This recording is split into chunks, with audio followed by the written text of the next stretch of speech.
आज हम पढ़ेंगे बेटा अविकारी शब्द। इसमें सब्जेक्ट है आपका हिंदी ग्रामर, क्लास 4।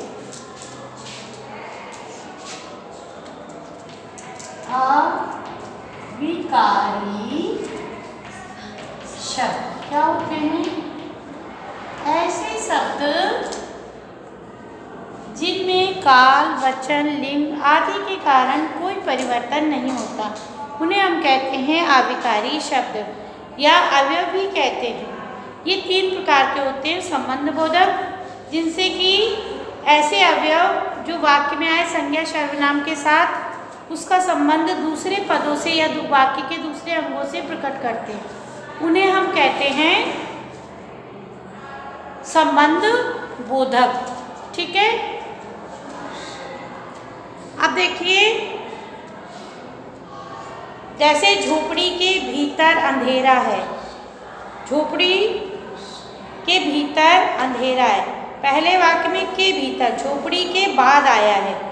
और जैसे दूसरा, बिल्ली मेज के नीचे बैठी है, तो मेज के बाद नीचे आया है, जो बिल्ली और मेज के बीच क्या प्रकट कर रहा है? संबंध प्रकट कर रहा है।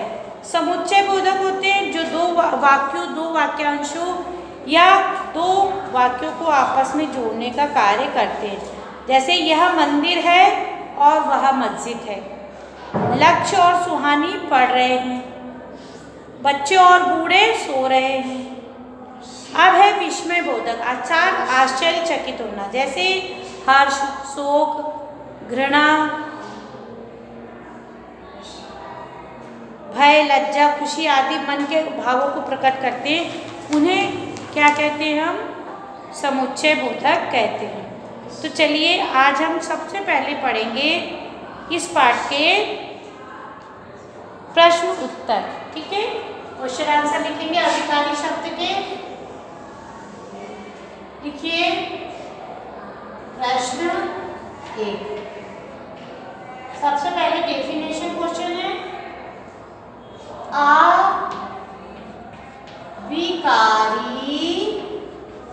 अविकारी शब्द किसे कहते हैं? अविकारी शब्द किसे कहते हैं? उत्तर लिखिए।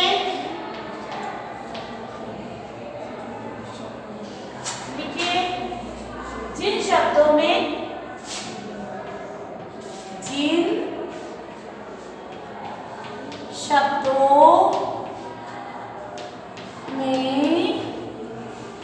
लिंग, जिन शब्दों में काल, वचन, लिंग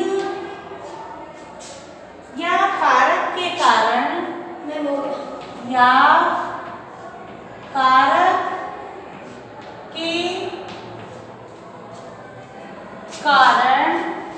कोई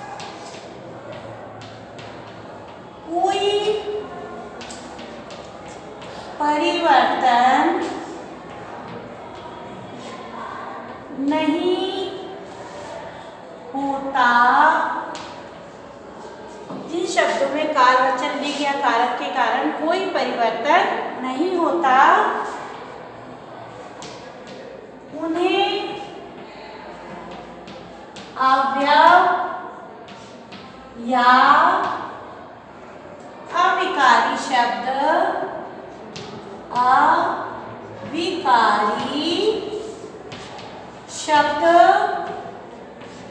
कहते हैं। ठीक, अब है क्वेश्चन नंबर 2। क्या है?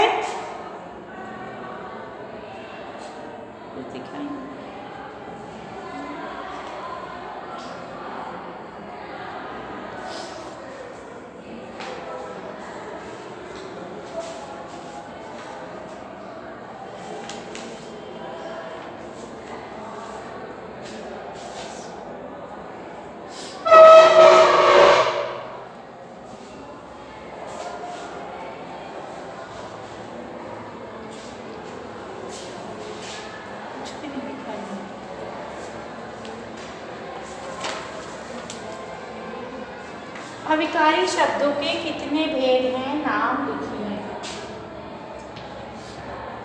अविकारी शब्दों के कितने भेद हैं, नाम लिखिए। ठीक, अविकारी शब्दों के कितने भेद हैं, उत्तर लिखिए। अविकारी शब्दों के अविकारी शब्दों के 3 भेद हैं। कितने भेद हैं? अविकारी शब्दों के 3 भेद हैं। कौन कौन से?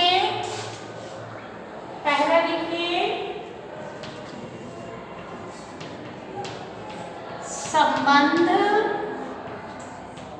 बोधक।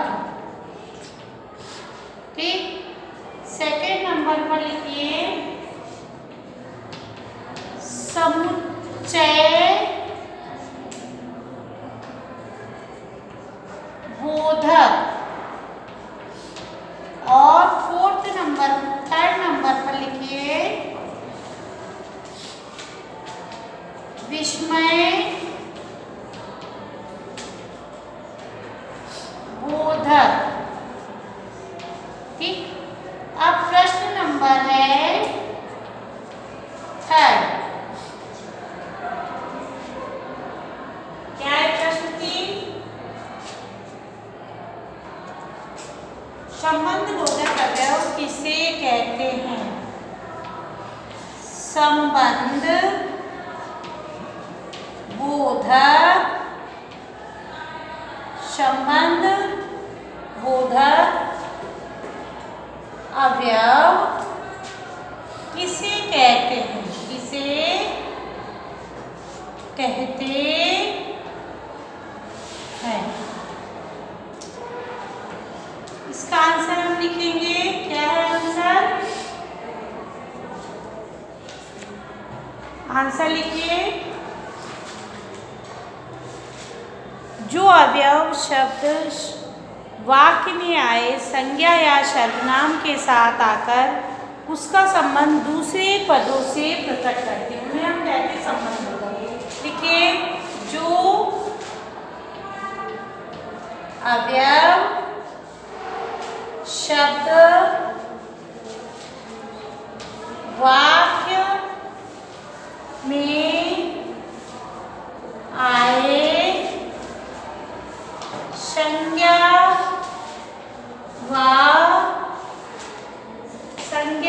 या सर्वनाम के बाद आकर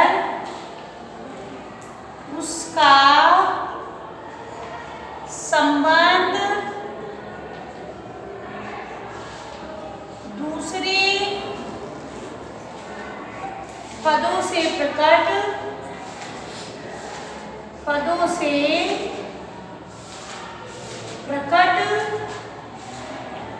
करते हैं, उन्हें संबंध बोधक अवयव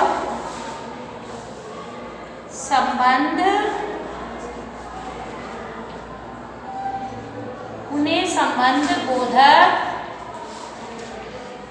अवयव कहते हैं। ठीक, तो इस तरीके से हमने आज अविकारी शब्द आज की क्लास में पढ़े हैं। इसको आप कॉपी में कर लेंगे।